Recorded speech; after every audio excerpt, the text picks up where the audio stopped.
Mes chers frères et sœurs, nous voici à nouveau ensemble pour les 3 du mois. Je suis toujours contente de vous retrouver.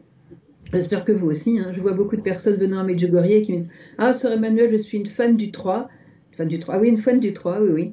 Je regarde à chaque fois et c'est beau de voir qu'il y a des personnes qui comptent sur le 3 pour recevoir quelques grâces de Dieu, quelques lumières et surtout comprendre un petit peu mieux le message du 2 que Marie nous donne. Hier, donc, c'était le 2. Et nous avons évidemment eu un message avec Myriana. Avant cette date bénie du 2, nous avons eu la date bénie du 31, c'est-à-dire le jour de la visitation. Et alors ce jour-là, il y a eu le méga cadeau de la part du ciel. Je pense que presque tous vous êtes au courant, mais c'est que le pape François a demandé à l'évêque Rosser, cet évêque polonais qui avait déjà été appointé l'année dernière, vous savez qu'au mois de février, il était venu, avec une mission spéciale de la part du pape, de préparer un petit peu, de voir un petit peu comment se passait la pastorale à Medjugorje, donc celle qui est demandée par les franciscains essentiellement. Et donc son rapport avait été très positif. Vous savez qu'il avait donc fait quelques petites remarques quand même en disant que si dites aux journalistes qu'ici il y a la lumière, et que Medjugorje porte beaucoup de fruits spirituels. Et on ne voit plus les confessions tellement dans les paroisses. Ici, c'est beaucoup de confessions. Donc, son rapport avait été très positif. Et puis, on en était resté là. On ne savait pas trop ce que ce dossier allait devenir. Or, le 31 mai, donc, il y a quelques jours, voilà que le pape François l'a renommé pour continuer sa mission à Medjugorje, être vraiment sur place et s'occuper de la pastorale. Alors, je vais vous lire la déclaration donc, du Vatican. C'est une chose absolument officielle que vous trouverez aussi sur le site du Vatican.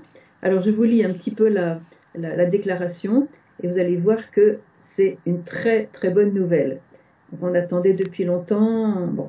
En date du 31 mai 2018, le Saint-Père a nommé son éminence Monseigneur Henryk Rosser, archevêque, évêque émérite de Varsovie-Praga, en Pologne. Il l'a nommé visiteur apostolique à caractère spécial pour la paroisse de Medjugorje, pour un temps indéterminé, ad nutum sancte sedis, ça c'est le langage de Rome et de latin, ça veut dire certainement quelque chose d'intéressant. Il s'agit d'une charge exclusivement pastorale, en continuité avec la mission d'envoyé spécial du Saint-Siège pour la paroisse de Medjugorje confiée à Monseigneur Rosser le 11 février. Donc vous savez, on avait noté que c'était la date donc de la Notre-Dame de Lourdes de l'an dernier et qu'il a conclu dans les mois passés.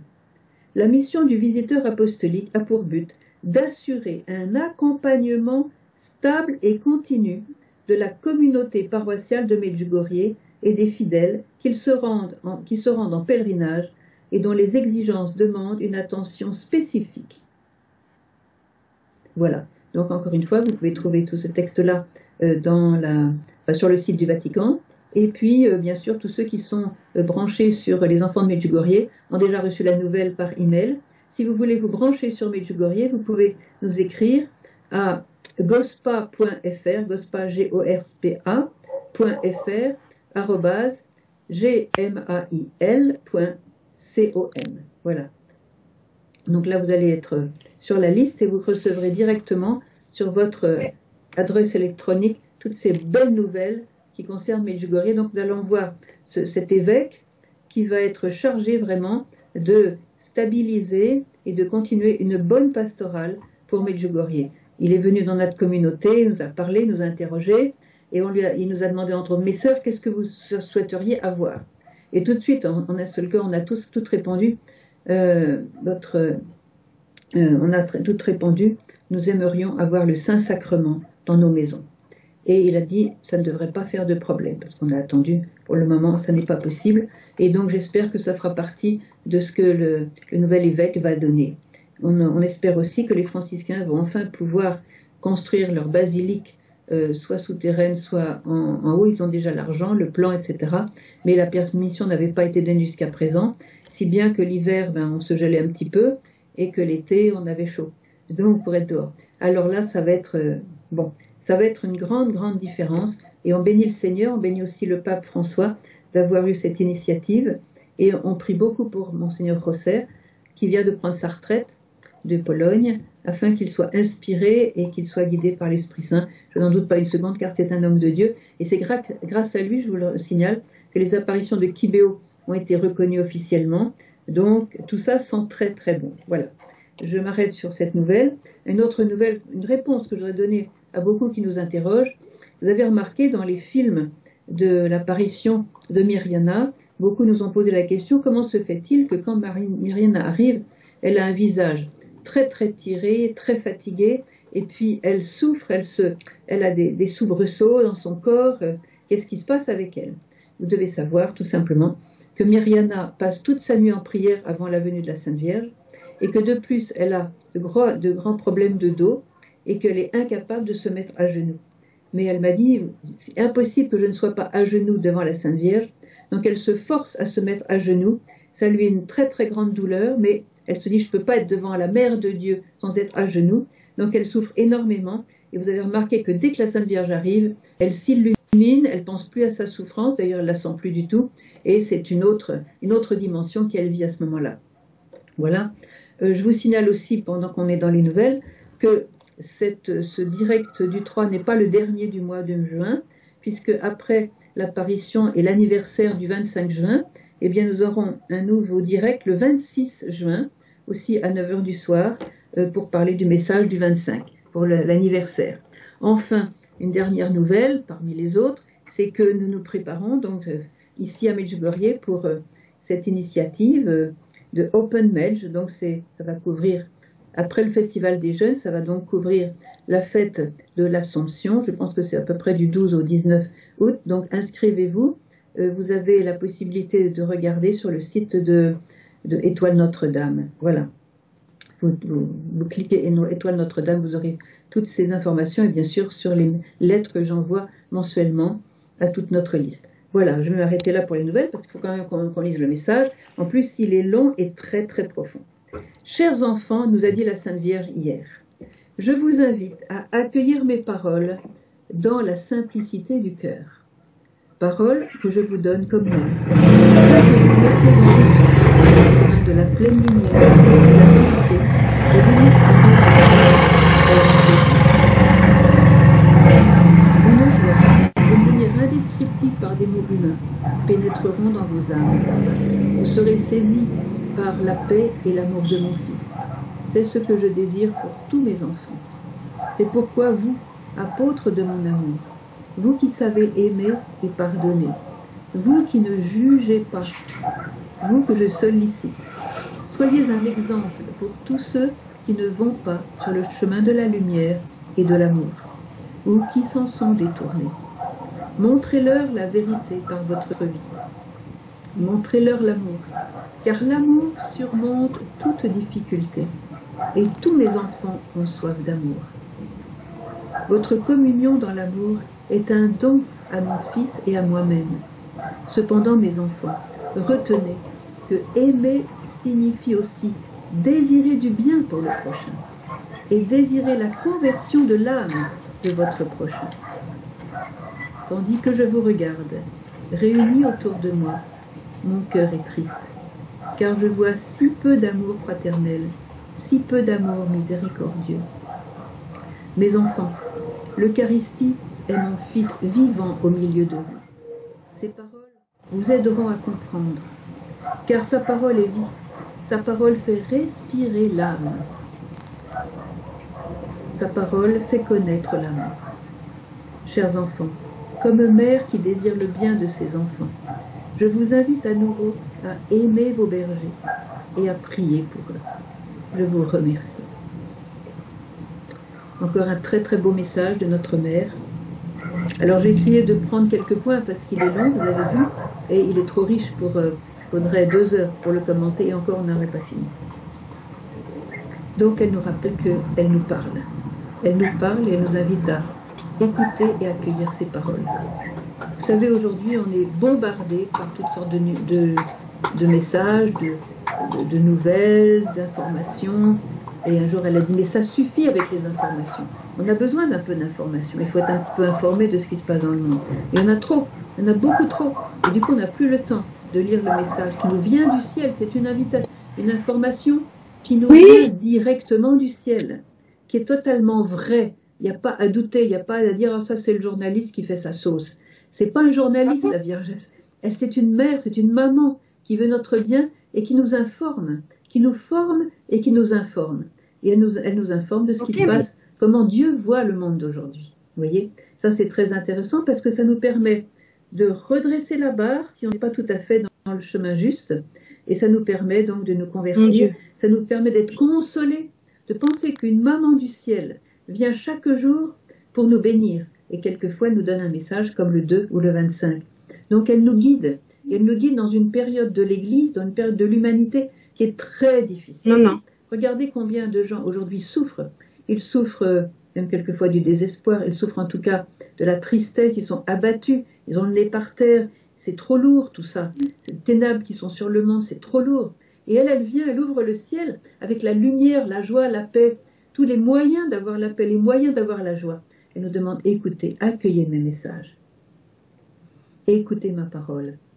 Et je vous les donne comme mère, comme une maman qui vous aime tellement. Ensuite, elle nous fait une promesse. Une joie, une lumière indescriptible par des mots humains pénétreront dans vos âmes. Vous serez saisis par la paix et l'amour de mon Fils. Voilà ce que je désire pour tous mes enfants. Ça, c'est une promesse. Et quand la Vierge promet quelque chose, eh bien, elle le fait. Alors, qu'est-ce que nous promet? Une joie, une lumière indescriptible. On sera saisi par la paix et l'amour de son Fils. Est-ce que vous ne désirez pas cette paix? Est-ce que vous ne désirez pas cette joie? Est-ce que vous ne désirez pas cette lumière indescriptible? Je me souviendrai toujours de Witska lorsque elle raconte sa vision du ciel. Vous savez que avec la Vierge Marie et avec le petit Jacob, quand ils étaient tous jeunes voyants, eh bien la Vierge leur a proposé de visiter avec elle le ciel, le purgatoire et l'enfer. Eh bien quand elle décrit le ciel, elle est comme en extase, rien qu'à repenser à ce qu'elle a vu. Une lumière indescriptible, elle nous a dit, une lumière qui n'existe pas sur la terre, mais que nous pouvons avoir dans notre cœur. Et elle nous disait, j'ai vu beaucoup de personnes là-bas, ils ont à peu près 30 ans, ils sont d'une beauté extraordinaire, ils dansent, ils chantent, il y a les gens avec eux, et ils ont un bonheur extraordinaire. Alors j'ai demandé, mais tu ressentais toi-même ce bonheur? Mais oui, je le ressentais dans mon cœur. Alors je disais, mais tu n'as peut-être pas envie de retourner sur la terre après cette expérience. Tu sais, sœur Emmanuelle, elle m'a dit, quand on a goûté le ciel, on n'a pas du tout envie de le quitter. Mais je savais que la Vierge comptait sur moi pour donner les messages à ses enfants. Alors par amour pour elle, je suis revenue sur la terre. Voilà. Et pour vous dire que voilà notre destinée. Voilà notre futur.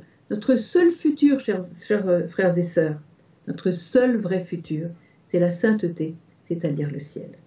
C'est cette joie, cette lumière indescriptible.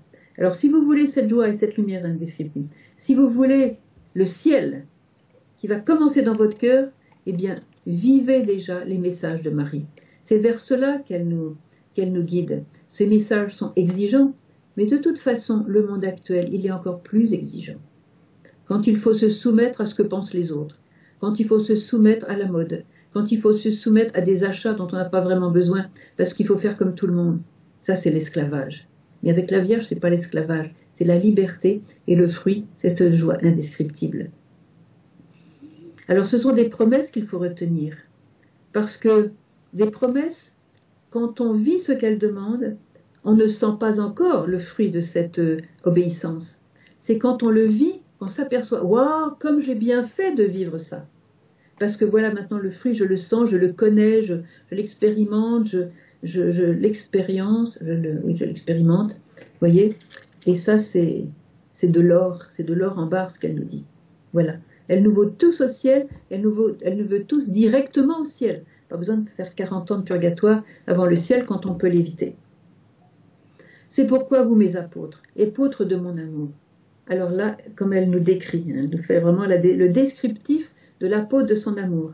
Alors, tenez-vous bien, hein, vous qui savez aimer, vous qui savez pardonner, vous qui ne jugez pas, vous que je sollicite, soyez un exemple pour tous ceux qui ne vont pas sur le chemin de la lumière et de l'amour, ou qui s'en sont détournés. Alors là, elle donne un peu le ton, vous qui savez aimer. Qui peut dire « je sais aimer » mais on est sur le chemin L'amour, comment il se reçoit? L'amour divin, on ne peut pas l'acheter dans les magasins. On aura beau être le plus fortuné du monde, l'amour ne s'achète pas. L'amour se reçoit. Et se reçoit de qui? De quelqu'un qui est l'amour en personne. Si bien que dans l'adoration, dans la prière avec le cœur, au cours de la messe, et bien sûr par les sacrements, nous recevons, si on a un cœur ouvert évidemment, nous recevons cet amour. Et notre cœur a été créé de telle sorte que nous avons la capacité de recevoir l'amour de Dieu dans toute sa plénitude. C'est ça que nous enseigne la Vierge, dans toute sa plénitude. C'est très grand, la destinée d'un cœur humain. C'est de devenir le tabernacle du Dieu vivant. Et ça, c'est la plus grande joie qu'on puisse imaginer. Parce que quand on est rempli de Dieu, on ne craint plus rien. Ni la souffrance, ni la mort, ni les épreuves, ni les vagues, ni les coups. On ne craint plus rien parce que quand on a ce trésor qui est Dieu dans notre cœur, de quoi pourrons-nous avoir peur? Vous voyez? Alors la Vierge nous donne cet enthousiasme. Voilà. Soyez un exemple, parce que montrez-leur à ceux qui s'en sont détournés de cette voie-là. Montrez-leur la vérité par votre vie. Montrez-leur l'amour. Voyez, une chose est de prêcher l'amour et une autre chose de montrer l'amour. L'amour est une chose qui s'expérience. Excusez-moi, avec toutes les langues qu'on parle ici, je ne sais plus parler français. Montrez-leur leur amour. Car l'amour, écoutez bien, surpasse toute difficulté. L'amour divin surpasse toute difficulté. On a tous des difficultés. Même ceux qui habitent à Medjugorje, ne croyez pas qu'on est exempt de difficultés. Je dirais même qu'on a notre dose, voyez. Mais l'amour surmonte toute difficulté. Parce qu'on dit, Seigneur, moi j'y arrive pas tout seul. Alors prends les rênes de ma vie. Prends les rênes de cette situation. Je m'abandonne à toi. Je souffre. Je comprends pas ce qui se passe. Mais Seigneur, je te fais confiance, je m'abandonne à toi. Prends les rênes, conduis-moi. Je me laisserai faire. Je m'abandonne à toi. Voilà, et par amour pour lui, on arrive à surmonter toute difficulté comme lui-même l'a fait, comme la Vierge l'a fait. Et quand vous regardez toutes les difficultés qu'elle a eues, eh bien elle aussi elle a eu sa dose, et plus que nous tous réunis, vous le savez bien. Elle nous donne l'exemple. Et elle nous ajoute ceci, tous mes enfants ont soif d'amour. Et c'est cela que je voudrais souligner aussi ce matin. On en est plutôt ce soir, excuse-moi. Parce qu'on a eu le message le matin.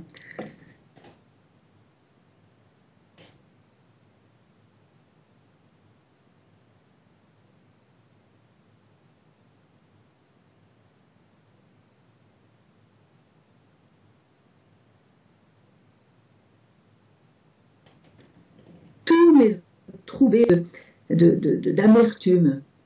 Quand on sera vraiment comblé, on n'aura plus soif. Et tous les enfants ont cette soif. Même les païens savent que le plus grand bonheur sur terre, c'est d'aimer et d'être aimé. On est tous faits, j'allais dire, on est tous créés, fabriqués de notre corps, notre cœur, notre âme, notre esprit. Nous sommes créés pour l'amour. Tout en nous est créé pour l'amour. Et quand on n'a pas cet amour, on tombe malade. Et quand on a cet amour, on ne craint plus rien, on est comblé. Alors la Vierge nous a donné un très beau message une fois, elle nous a dit, chers enfants, que votre seul moyen soit toujours l'amour. Ça veut dire que quand vous voulez faire quelque chose, demandez-vous, est-ce que je le fais par amour et pour l'amour? Et si ce n'est pas le cas, laissez tomber. Vous priez avant pour changer votre cœur et faire la chose avec amour et pour l'amour, et pour Dieu qui est amour. Que votre seul, retenez ça, que votre seul moyen, chers enfants, soit toujours l'amour.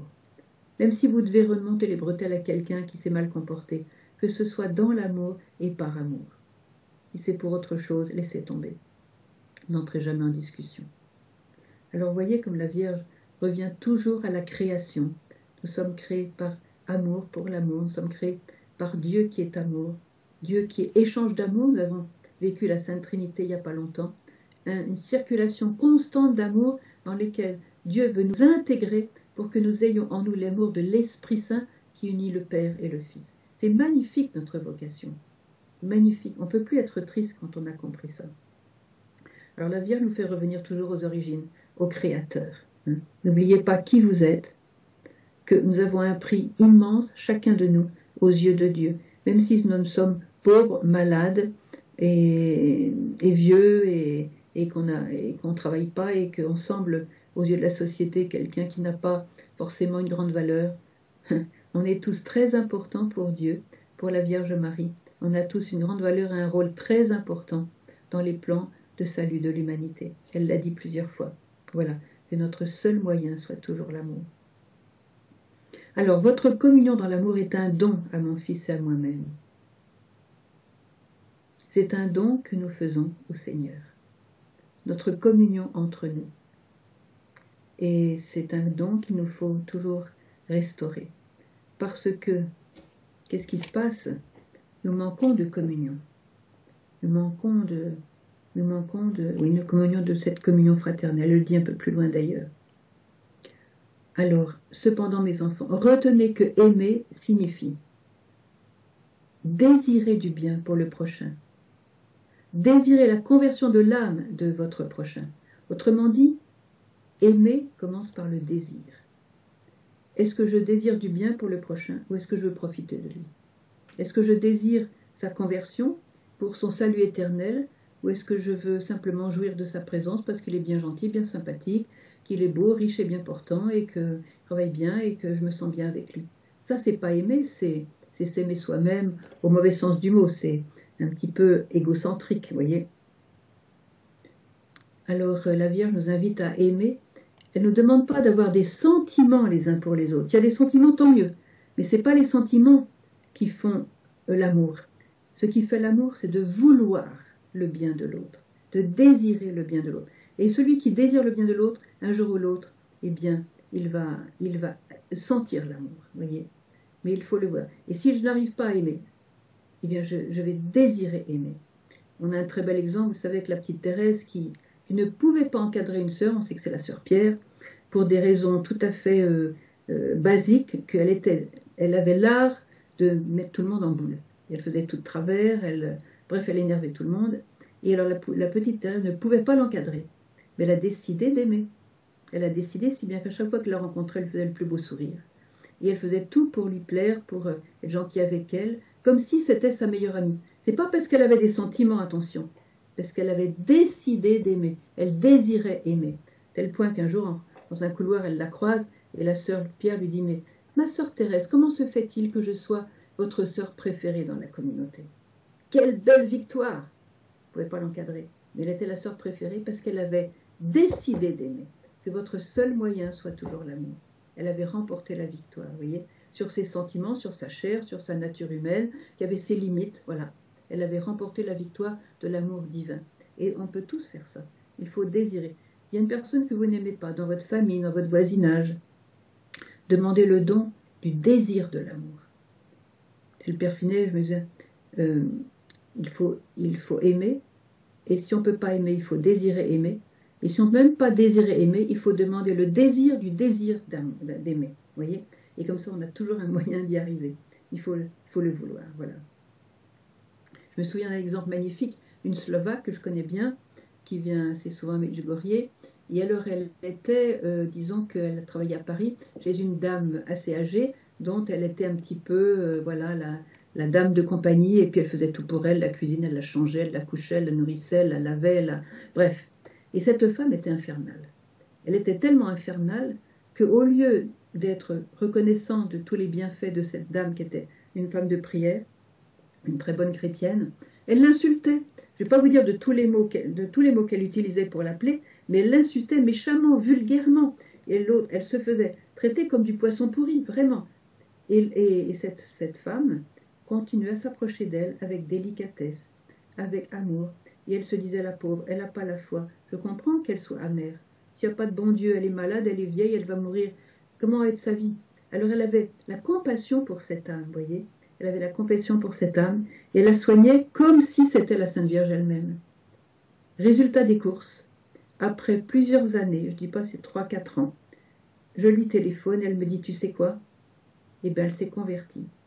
Et maintenant, elle prie avec moi, on prie ensemble, elle a demandé les sacrements, et quand elle est morte, elle est morte dans la paix de Dieu. Vous voyez, la victoire de l'amour.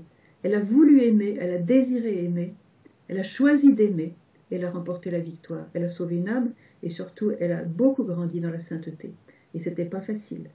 Parce que quand vous faites tout ce que vous pouvez pour faire bien avec tout votre cœur et que vous vous sentez traité comme la dernière des dernières, moi je lui ai dit plusieurs fois qu'à sa place, moi j'aurais envoyé promener, hein, mais bon, j'étais pas à sa place, et puis si un jour si elle m'arrive, eh ben, j'essaierai de faire comme elle, parce qu'elle a été pour moi un grand exemple. Voilà. Pour le groupe de prière, la Vierge aussi a donné des exercices à faire pour ces jeunes du groupe de prière. Alors je me souviens d'un épisode qui m'a beaucoup frappé. Un jour, elle avait donné cet exercice. Demain, quand je reviendrai dans l'apparition, je souhaite recevoir de vous un cadeau. Et comme c'est l'hiver, vous voyez que la nature est nue, grise, humide, froide, pas belle. Il semble qu'il n'y a rien du tout dans la campagne. Mais demain, je vous demande d'aller dans la nature et de me trouver quelque chose, en cherchant bien, qui vous semble beau. Vous allez me le rapporter. Et j'attends le cadeau. Alors ils sont sortis, et au départ ils se sont dit, mais qu'est-ce qu'on va trouver? Il n'y a rien, c'est l'hiver, c'est mouillé, c'est froid, c'est gris, il n'y a rien qui pousse. Eh bien, chacun a trouvé soit une pierre qui avait une forme sympathique, un autre qui a trouvé un lichen, un autre qui a trouvé un morceau de bois qui était rigolo, un troisième une branche qui... Bon, voilà. Chacun est arrivé avec son cadeau.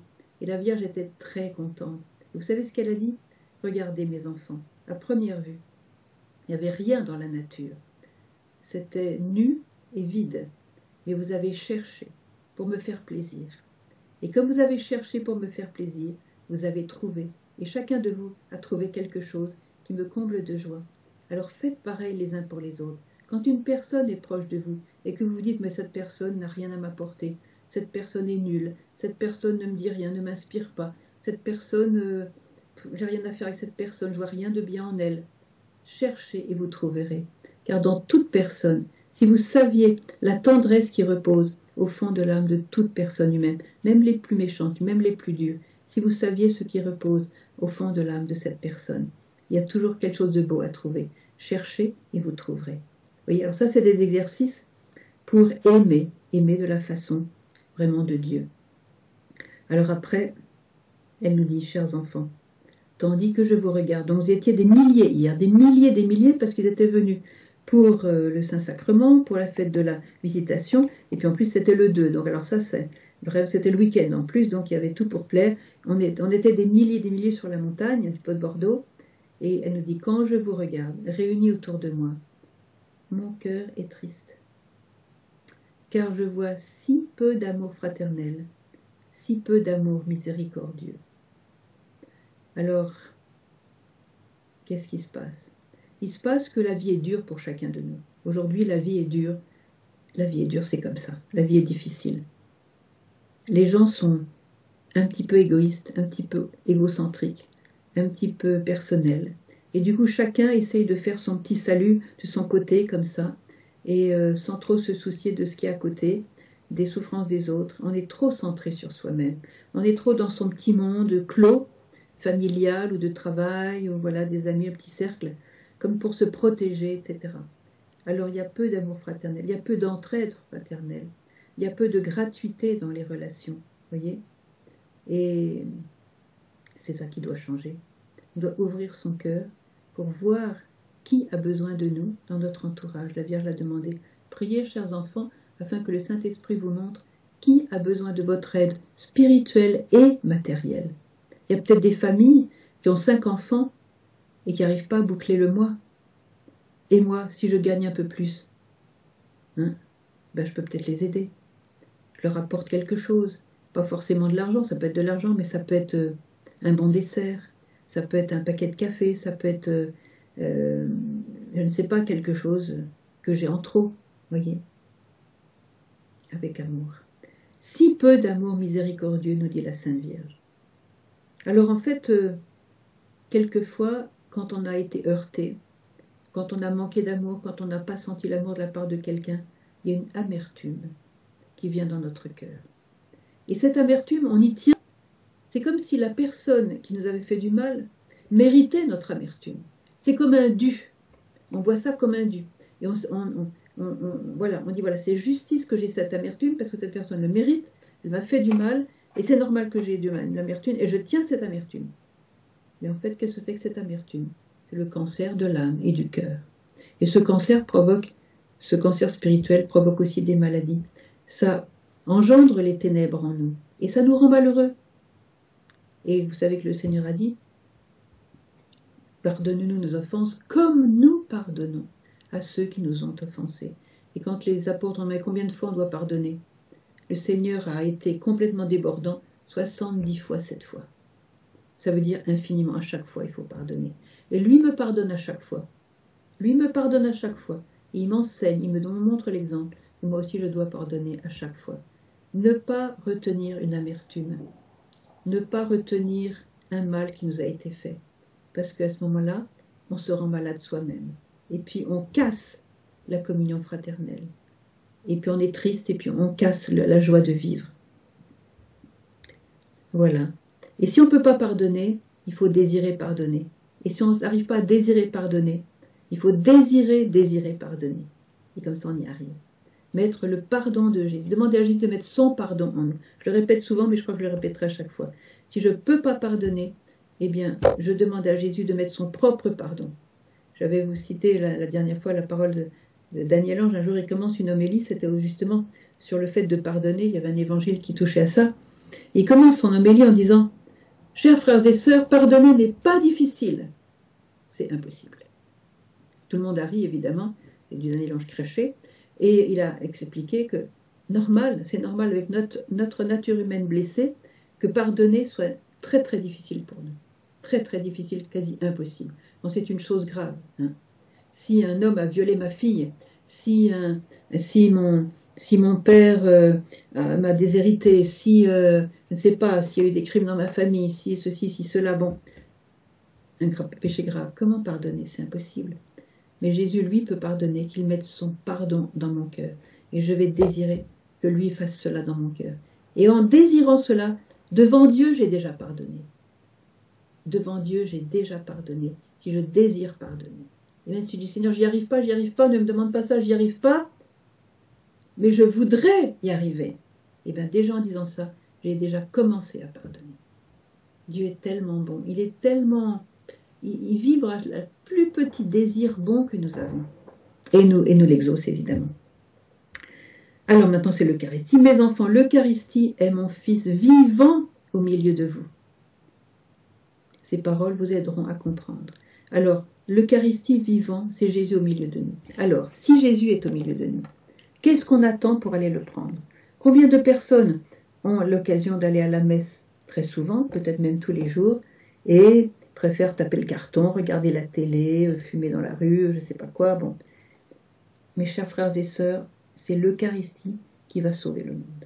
C'est la présence de Jésus au milieu de nous qui va sauver le monde. L'Eucharistie se donne par 3 moyens essentiels. Soit la messe, évidemment, où Jésus vient sur l'autel. Et là, il y a la communion. Je reçois Jésus dans mon cœur. Ça peut aussi par l'adoration du Saint-Sacrement. Quand une église est ouverte, vous pouvez entrer dans l'église et adorer Jésus dans le tabernacle. Si vous avez la grâce d'avoir une paroisse qui comporte l'adoration du Saint-Sacrement certaines heures par semaine ou quelquefois perpétuelle, allez adorer, ne manquez pas d'aller adorer le Seigneur qui est trop seul. Et enfin, la communion de désir. Quand je vais en Chine, par exemple, eh bien, je ne peux pas aller à la messe tous les jours parce qu'il n'y a pas de messe partout. Eh bien, on fait une communion de désir. Et là, c'est pareil, Seigneur, je ne peux pas communier, mais je désire communier. Et en désir, je te reçois dans mon cœur pour que tu me donnes les mêmes grâces que si je communiais sacramentellement durant la messe. Et ça, on peut le faire plusieurs fois par jour. Et c'est saint Alphonse de Liguori qui a de très très belles paroles. C'est lui qui a reçu peut-être le plus dans l'Église cette grâce de comprendre ce qu'est la communion spirituelle et visite au Saint-Sacrement. Et les communions spirituelles, visite au Saint-Sacrement cachées dans le tabernacle. Je vous invite à lire ces livres et vous verrez que Jésus l'a dit à combien de saints, qu'à chaque fois qu'on le visite dans le Saint-Sacrement, ou qu'on fait une visite de désir, hein, vous recevez d'énormes grâces. Jésus est trop seul, Jésus est abandonné. Moi, je me souviens quand je prends le train, ou quand je suis en voiture, là je vais partir en Espagne au mois de septembre, alors on traverse les villages et tout ça, ou même en avion, quand on survole une zone proche d'une ville ou des villages, quand vous voyez une église de loin, faites le signe de croix et dites « Jésus, je t'adore dans le tabernacle qui se trouve dans cette église. » Qu'est-ce que ça vous coûte? Et lui, mais c'est une bouffée de joie dans son cœur, vous voyez, parce qu'on pense à lui. Il est tellement abandonné, tellement seul, tellement persécuté, tellement écrasé par l'indifférence des hommes, voyez. Voilà, donc l'Eucharistie, c'est mon Fils vivant au milieu de vous. Ces paroles vous aideront à comprendre, car sa parole est vie. Voilà. La Vierge a dit, prenez la Bible tous les jours, lisez une petite parole de la Bible, gardez votre Bible ouverte dans un endroit visible dans vos maisons et lisez-la chaque jour, soit ensemble, soit personnellement. Car sa parole fait respirer l'âme. Est-ce qu'on n'a pas besoin de respirer avec notre âme? Il y a des gens qui ne savent même pas qu'ils ont une âme. Il y a des millions de personnes qui ne savent même pas qu'ils ont une âme. Et voilà que la parole de Dieu, à laquelle nous avons accès encore aujourd'hui, pour combien de temps, je ne sais pas, avec ce qui nous attend, eh bien, sa parole fait respirer l'âme, respirer l'âme. L'air frais du bon Dieu, ah, on a tellement besoin. Lisez sa parole avec tout votre cœur. Et même si vous ne comprenez pas, emmagasinez ces paroles, mémorisez ces paroles. Et puis un jour, vous comprendrez, et ça sera l'illumination. Voilà. Sa parole fait connaître l'amour. Voilà. Sa parole révèle ce qu'est vraiment l'amour. Alors là, la Vierge continue et elle nous dit, chers enfants, comme mère qui désire le bien de ses enfants, je vous invite à nouveau à aimer vos bergers et à prier pour eux. J'ai pensé en relisant ce message à un épisode que notre sœur Rosie, que vous avez peut-être connue, ici à Medjugorje, une américaine de New Jersey, m'avait raconté. Dans une paroisse de chez elle, un jour c'était la messe du dimanche. Donc tout le monde arrive dans l'église, tout le monde arrive, la chorale est prête, l'autel est prêt, les enfants de chœur sont là, voilà, tout le monde est là. Puis l'heure arrive, le prêtre ne vient pas. L'heure passe. Enfin, le temps passe, 1 minute, 2 minutes, 5 minutes, 10 minutes. Le prêtre est déjà mis en retard. Ne vient pas. Alors on commence à murmurer, qu'est-ce qui se passe? Elle est malade, qu'est-ce qui se passe? Qu'est-ce qu'on va faire? Est-ce qu'il faut renoncer à la messe? Est-ce qu'il faut rester? Est-ce qu'il faut attendre? Commence à faire un brouhaha incroyable dans l'église. Soudain, le prêtre arrive. Il prend le micro et dit, vous voyez ce qui va se passer si dans vos familles, vous ne demandez pas au bon Dieu d'envoyer des prêtres. Et pas seulement chez le voisin, mais dans vos propres familles.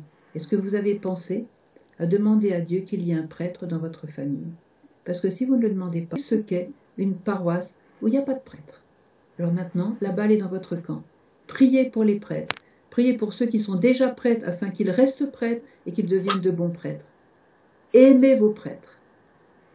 Aimez-les au point de désirer, comme la Vierge l'a dit, du bien pour eux et désirer la conversion de leur âme, parce que certains ne prient pas assez, certains voilà, ne sont pas forcément des bons prêtres soucieux de l'âme de leur brebis, et beaucoup de prêtres aujourd'hui sont tellement attaqués par le malin qu'il y en a qui quittent le sacerdoce ou qui, restant dans le sacerdoce, ont du mal à être de bons prêtres. Mais c'est la faute à qui?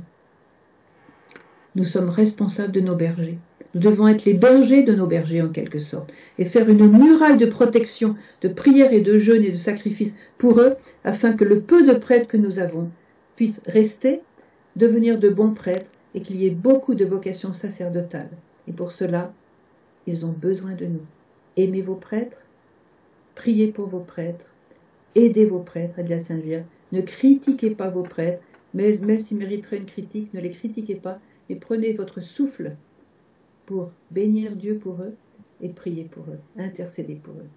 Donc voilà un peu en gros un commentaire un petit peu succinct du message d'hier, du 2 juin. Je vous invite à le relire et maintenant nous allons passer au chat. Vous allez pouvoir poser vos questions.